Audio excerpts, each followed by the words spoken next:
Assalamualaikum warahmatullahi wabarakatuh. Perkenalkan, nama saya Nora Sururi, bertugas di SD Negeri 108028 Pergajahan, Kecamatan Bintang Bayu, Kabupaten Serdang Bedagai, Provinsi Sumatera Utara. Dalam hal ini ingin memaparkan karya dedikatif saya dengan judul Menumbuhkan Motivasi Belajar Anak yang Mengalami Dapil Kereta melalui 7 KAI dengan menggunakan aplikasi WhatsApp. Konflik rumah tangga sering terjadi di lingkungan kita. Sumber pemicu konflik rumah tangga cukup beragam. Bisa berasal dari faktor internal dan faktor eksternal seperti adanya orang ketiga. Konflik rumah tangga ini akan menjadikan anak sebagai korban. Anak akan mengalami dampak psikologis yang berat, anak akan mengalami kecemasan, stres, depresi, tidak percaya diri, hingga menurunnya konsentrasi. Kondisi psikologis ini akan memberikan pengaruh yang besar terhadap motivasi dan prestasi belajar seorang anak. Berdasarkan raport mutu pendidikan SD Negeri 108028 Pergajahan tahun 2024, pada nilai karakter masih di angka 51,18. Kualitas pembelajaran indikator dukungan psikologis berada di tingkat 66,63. Artinya, dukungan psikologis pada siswa yang mengalami dapil kereta belum terpenuhi.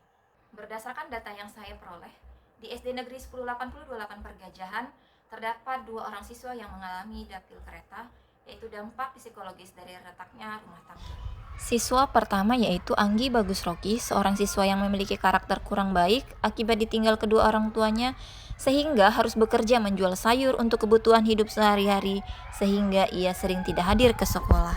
Siswa kedua yaitu Davin Sagi Zaidah, seorang siswa yang mengalami stunting karena sudah tinggal orang tuanya sejak berusia 2 tahun. Ia tidak memiliki semangat hidup, selalu lesu saat hadir ke sekolah, dan tidak memiliki motivasi dalam belajar. Kedua siswa ini merupakan saudara kandung yang sudah ditinggalkan ayahnya sejak Davin berusia 2 tahun. Mereka hidup dengan serba keterbatasan. Dengan kondisi Opung yang mengalami stroke, susah dalam berjalan, namun tetap harus menjadi tulang punggung keluarga. Opung bekerja mencari daun ubi di ladang-ladang orang, mencari gori untuk dicincang dan dijual, dan segala jenis sayuran lain yang nantinya akan dijualnya setiap kali ada jadwal pekan atau pasar rakyat. Bukan hanya itu, mereka juga tidak memiliki tempat tinggal yang layak. Mereka harus menyewa sebuah kios berukuran 3x3 untuk dijadikan tempat tinggal. Mereka tidur dengan beralaskan tilam tipis yang ruangannya itu bergabung dengan dapur dan tempat barang-barang yang lain. Seringkali Anggi dan Davin pergi sekolah dengan kondisi perut kosong dikarenakan tidak ada lauk untuk mereka makan. Jadi kalian belum makan udah berapa? Dari tadi pagi. Opung tadi sarapan apa pagi?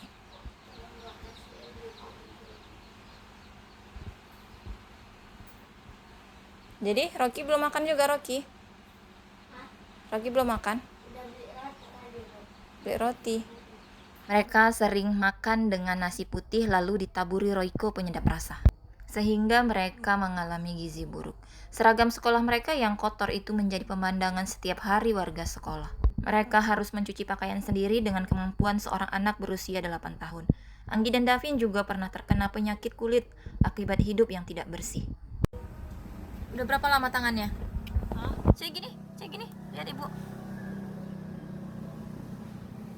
Hah? Ketularan juga. Jadi ini sayurannya Raki ikat. Nanti hari ini hari apa? Jumat. Jualannya di mana? Bukan Selasa. Nanti yang jualan siapa? Dengan kondisi seperti ini, saya membawa mereka pergi berobat ke puskesmas terdekat, puskesmas Kecamatan Bintang Bayu, agar mereka mendapatkan penanganan yang tepat sehingga mereka bisa sembuh dan kembali lagi bersekolah seperti biasanya. Saya juga berkomunikasi dengan dokter terkait perkembangan pertumbuhan Davin yang bisa dikatakan tidak sesuai dengan usianya. Setelah mendapatkan penanganan dari dokter, saya juga memastikan untuk Davin dan Rocky meminum obatnya setiap hari sampai mereka sembuh.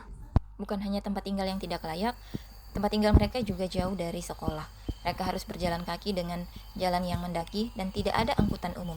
Tempat tinggal yang jauh itu juga menjadikan penyebab mereka sering terlambat ke sekolah dan bahkan sering tidak hadir ke sekolah. Kondisi seperti ini sangat berdampak pada prestasi belajar mereka. Melalui wali kelas 3, Saya mendapatkan data prestasi belajar Davin dalam ranah kognitif dan afektif yang masih sangat rendah. Pada ranah kognitif, Davin hanya mencapai tingkat mengingat informasi yang telah dipelajari. Davin menjadi siswa yang paling memprihatinkan di kelas karena kelemahannya dalam belajar. Bukan hanya pada ranah kognitifnya saja yang masih rendah, tapi juga pada ranah afektif. Davin tidak berpartisipasi aktif dalam setiap proses pembelajaran. Hampir sama halnya dengan Anggi Bagus Rocky, siswa kelas 6 SD yang memiliki prestasi belajar dalam ranah kognitif, masih pada tahap pemahaman. Kemampuan dalam mengingat dan memahami informasi masuk dalam kategori baik, namun mudah bosan dan lebih suka bermalas-malasan ketika berada di dalam kelas. Pada ranah afektif, dia belum mampu mengorganisir nilai-nilai yang diperoleh menjadi suatu sistem dalam kehidupan sehari-hari. Selain itu, saya juga berkomunikasi dengan Opung dari Anggi dan Davin, menanyakan bagaimana prestasi belajar mereka sebelumnya dan sampai saat ini bagaimana perilakunya di rumah. Dengan penanganan yang tepat, kedua siswa tersebut dapat dibantu dalam meningkatkan motivasi belajarnya dan dapat meningkatkan prestasi belajarnya.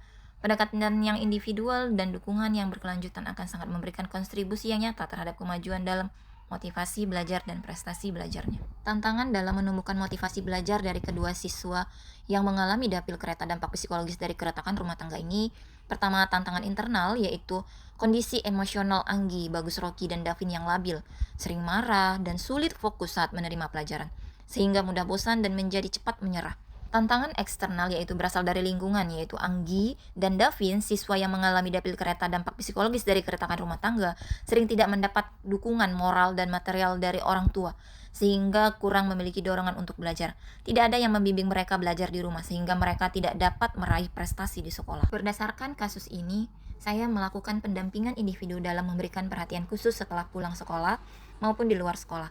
Pendampingan ini dilakukan untuk membantu mereka mengembalikan semangatnya dalam belajar, memberikan mereka kenyamanan, serta memastikan bahwa mereka mendapatkan bimbingan yang sesuai dengan kebutuhan masing-masing.